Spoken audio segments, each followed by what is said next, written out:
Magandang gabi pong muli sa ating lahat. Ngayon po tayo po ay nagbabalik para po sa ating gabay ng pag-ibig. Ang ating pong gabay ng pag-ibig ay para po ito bukas, araw po ng Martes, Mayo 4.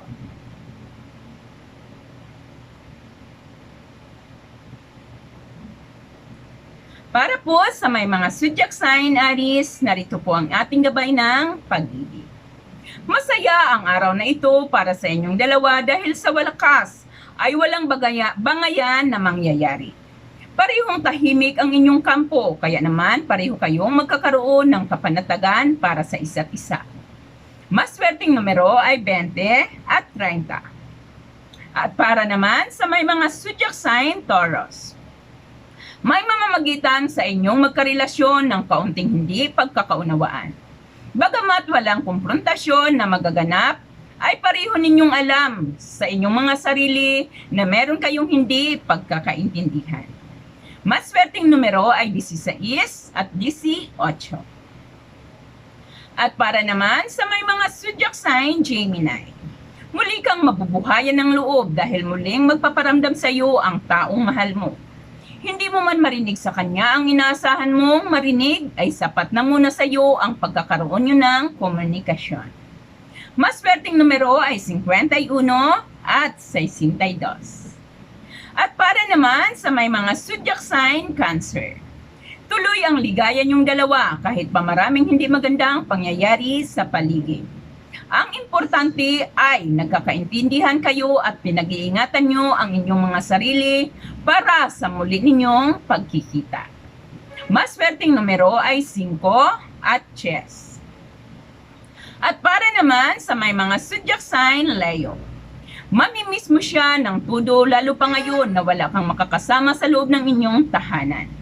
Ang kawalan mo ng magawa ang magiging dahilan kung bakit nagsusumiksik sa isip mo ang tao na hindi mo na dapat pang iniisip. Mas swerteng numero ay 26 at 36.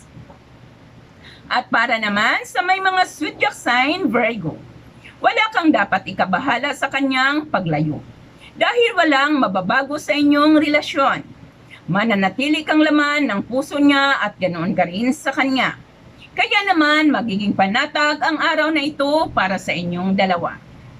Mas swerteng numero ay 12 at 33. At para naman sa may mga zodiac sign, Libra, hindi mo pagbibigyan ang kanyang hiling. Hindi mo mapagbibigyan ang kanyang hiling ng iyong mahal. Alam mo naman na alam niya na hindi mo kayang ibigay ang pabor na gusto niya. Kaya ngayong araw ay magkakaroon ng konting gusot sa pagitan nyo. Mas swerteng numero ay 3 at 5. At para naman sa may mga zodiac sign, Scorpio, magiging komportable ka ngayon sa piling niya. Dahil sa mga effort na gagawin niya para malibang ka at mapasaya, ay pansamantala mong makakalimutan ang mga bagay na nagbibigay sa iyo ng stress araw-araw. Mas swerteng numero ay 49 at 69.